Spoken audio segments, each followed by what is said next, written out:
and welcome here to TalkFCB, and welcome back to the channel here today, guys. And what a time we are having right now. What a feeling we have amongst the Barca fan base. Because what a win it was yesterday over Real Madrid by 4-3. It was an absolutely ludicrous game on so many levels. And today we're going to be talking about what this means in terms of the title, in terms, of course, of what the season has meant to all of us fans. And we are going to be talking more about the game too, because there have been some even more staggering revelations coming out of the VAR room. We have to talk about those. We simply must. But come on, guys. And let's do this. Because can we first begin with some extra special super thanks shoutouts here. Big thank you indeed to Quiroga. Really has been fantastic in terms of the support. No matter what, Barca are the best team in Europe right now. I absolutely agree. And brilliant here from Yusuf from Nigeria. Thank you indeed for your videos. You were relentless, just like our attack. That is big praise, and that is very kind indeed. Thank you, guys. And honestly, what a feeling right now. I mean, yesterday's game, the emotion, the adrenaline, the nerves, the anxiety, because that's the thing right now. When you watch a Barca game, it's like you're actually playing. You are living every single moment, every single second. You can't just sit back on your sofa and think, oh, this is going to be fine. You know, everything's going to be okay. It's all going to just go according to plan. You don't know what's going to happen. And that is scary at times, but it is also exhilarating. And the way this team play, it is a breath of fresh air. I mean, for us fans, yeah, it can get very scary. It can be very nervy. And of course, they can send us to all the different corners of the earth with emotions. But it is so exciting. This must be one of the most exciting teams we have seen in football for many years. Just think what they were able to do to, again, go 2-0 down. Just like they did at San Siro, whereby you're thinking, oh, you're up against a top team, you're up against top players, you go 2-0 down early on in a game, your chances of coming back, they are not high, let alone in back-to-back games. And yet, they just do it. They just make it happen. And it's almost that confidence, that inner self-belief, that no matter what situation they're in, no matter whether they're 1 down, 2 down, 3 down, they will always believe. And it is a special team. It's a really special group this season that we've seen grow. We've seen them knit themselves together. We've seen them really take on board everything that Hansi Flick has told them. And they have had a phenomenal season. And make no mistake, it doesn't matter here that we won't win the Champions League. Yes, of course, it would have been amazing. I would have loved to still be in it, and I would love to be heading to the final. But the fact that we're not, it doesn't change anything here. This has been a special season. This is a special group. And every single one of us fans can be so proud of what we've seen and what we've experienced. Because I think Hansi Flick said it best there after the game. He said this right here, it's for the fans, it is for the players. It's fantastic because Real Madrid has a great team, but we managed to come from 2-0 down, and especially after the Inter game, where, don't forget, we played for more than 120 minutes. He said it wasn't easy to deal with that, those kinds of demands. And yet we did very well. But even he said, I'm going to have to check my heart. I mean, even Hansi Flick is feeling it there, right there on the touchline. He knows, the plan that they have. He knows roughly what's going to happen out there. But even he is going through all of the emotions. But yeah, absolutely incredible mentality. Barca actually yesterday even ran more than Real Madrid. Even though Real Madrid had the whole week off, they had the whole week of preparation ahead of this game. We went to extra time in midweek, and we still ran more than they did. But I think it's interesting, guys, because as always within the Barca fan base here, we are elated, we are celebrating like crazy, we are so happy. But at the same time, there's part of us that is thinking, okay, what's next season going to bring, though? What is next? What's going to happen next? And looking at the game yesterday, again, you'd have to be honest and say the defence was not good. We did not defend very well at all, just like we didn't against Inter. We've been very open in recent weeks. And the most incredible thing and the most refreshing thing for me right now, Flick is already on the case. Many coaches here would ultimately say, look, We're winning the league. We've won the cup. We've won the Super Cup. We went very, very far in the Champions League. You can't say anything about our team right now. We're doing everything perfectly.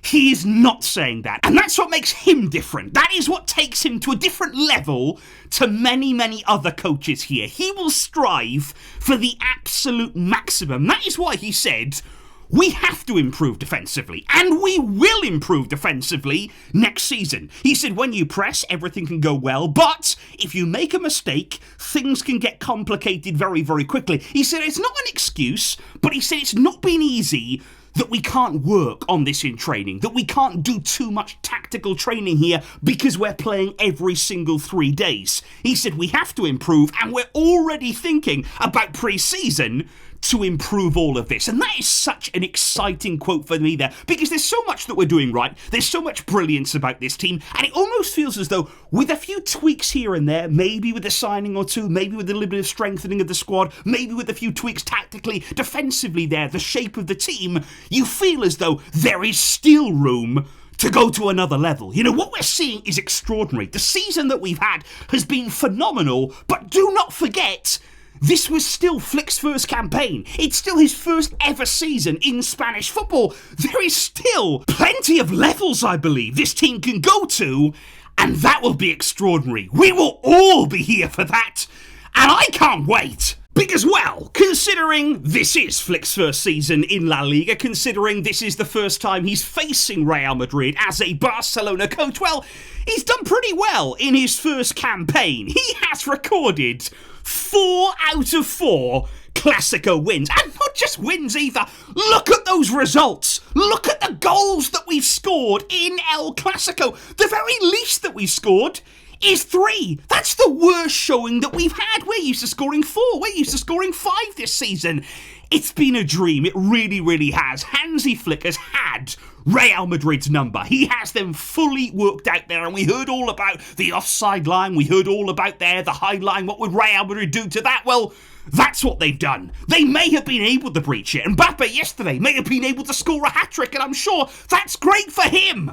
But look at what we can do. Look at what we've been able to do going forward there. And the players, of course, that have to be highlighted. There's so many of them. The brilliance of Yamal, the absolute genius of Raphinha. I mean, Ferran Torres yesterday. Look at the levels that he's gone to this season. And that's what I would say about so many players right here under Hansi Flick's leadership. They have transformed. They have gone from being, decent players, average players, squad players maybe at best, and maybe even some of them were looking outside of the club or should have been looking at the exit door, and yet he's brought them to another level. He has really gathered everything, every drop of ability, and that's what we always said. When Flick arrived, can he get the best out of this team? Can he not ask for a lot of signings? There's not a huge amount of money here to spend, but can he maximise the quality and the potential of this exciting young squad? And well, we well and truly have our answer. Hansi Flick, he has done it. And you know what? You know what's even more impressive here about all of this? Well, Hansi Flick and this Barcelona team, they haven't just recorded victory over Real Madrid. They've recorded victory over the league itself, because we have to move on here to talk about the referees yesterday, and particularly about VAR as well, because look, we're not actually the club that constantly talks about refs. We don't talk about them before, during, after games. We don't make a big video campaign or media campaign about them.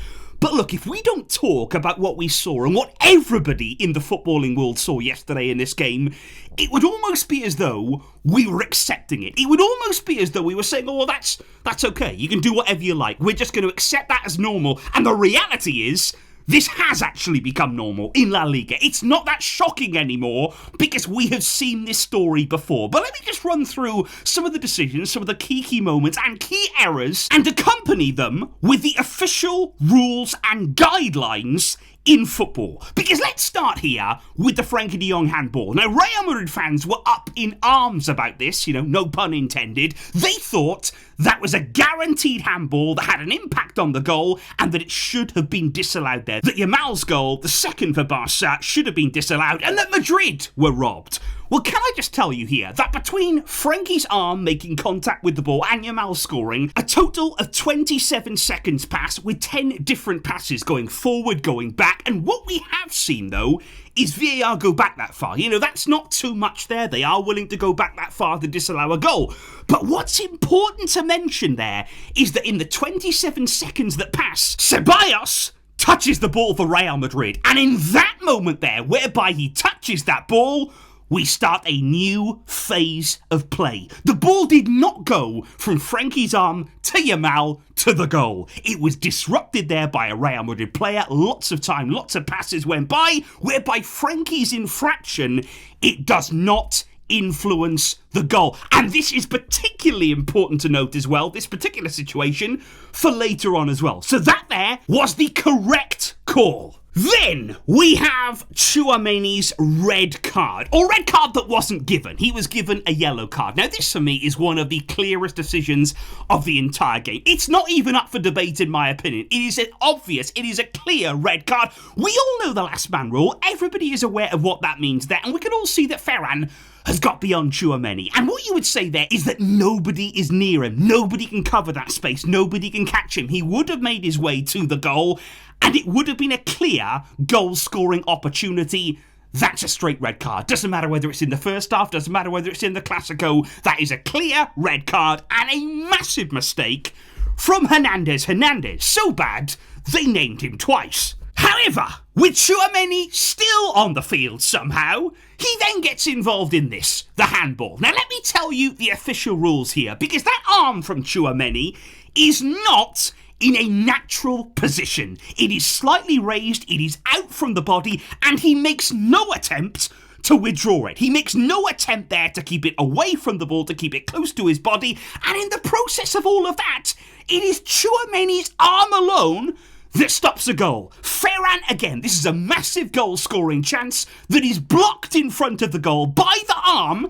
It's a clear penalty. Now, what is even more extraordinary, though, and this is why we're starting to talk more about the decision today, because of what we hear from the VAR room. Because when they sent the referee to look at the monitor there to analyse whether this was or wasn't a handball, they told the ref from the VAR room, we don't have any better angles. We don't have better cameras. They showed him a shot there from a mile away. They showed him a camera angle there that was really zoomed out from the arm of Chumeni, which was extraordinary because we were seeing perfect pictures. We were seeing perfect angles there of the handball, and yet apparently the referee wasn't shown that. We don't have the angles. We don't have the camera. It is absolutely ridiculous. And again, what's the point of VAR? That is literally their job, to show the referee every single angle, every single possibility, and in this moment, they clearly failed. Which then brings us on to Fermín López, because,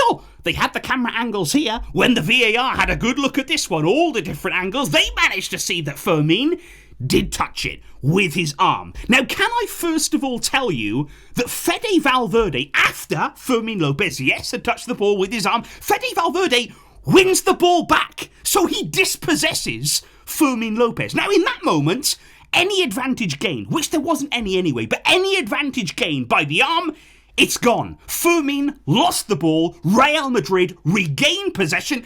That's the end of that phase of play. Now, Fermín wins it back from Fede Valverde. Then he runs a goal. Then he scores a screamer. It's a wonderful goal. That should not have been disallowed. The arm did not impact that goal. It did not give him an advantage. We lost possession. Real Madrid had the ball in between all of that. Again, that should not have been disallowed. But that's the thing, because you can guarantee, and we know now, the VAR room wanted to find something. The VAR room there were not satisfied, and they were looking, searching, and it's unbelievable, because the audios from the VAR room, they have come to life. And once they saw the contact there with the ball, with Fermín's arm, do you know what they said? They said, thank goodness. They all just exclaimed there, oh, thank goodness. Like, yeah, great, we found something. We were looking, we were searching, and there, we can use that. We can disallow this goal. They were desperate for it. How can you explain that? How can we sweep that here under the carpet? How can we accept that? It's not acceptable. This is a league here that should have integrity. It should have transparency. And this kind of thing, it makes us all uneasy. It makes us all question a lot of things. And all again that I can say is, what a title win this is for Barca. What a title win it's going to be to come up against this on a regular basis. The amount of times here that we have had obstacles in our way and to emerge victorious, that's testament to all of these players. That is testament to the work that Hansi Flick have done. And this club, it has achieved something special. And for that, we have to appreciate them. We have to celebrate them. And we all have to enjoy this moment right here, guys, because it takes phenomenal hard work. It really, really does, to bite back, to hit back against the adversity. But we've done it. We are smiling. We are enjoying. We are celebrating. And Real Madrid and the rest, well, like I said yesterday, you're just going to have to deal with it. Absolutely nothing you can do. So please, guys, do let me know all of your thoughts in the comments down below. And of course, you want to keep it positive here. Of course, you want to focus here on the incredible team, on the incredible achievements that we have seen from Barca this season. Let me know how you're feeling about all but wrapping up the La Liga title. Do let me know your thoughts too on some of those decisions and what we've heard from the VAR room. I'll be waiting to hear from all of you, and there will be plenty more coming up on the channel as the good vibes very much will continue. Thank you indeed, guys, for all of your great support. You have been incredible. But until next time, as always, Vejka, Real Barca.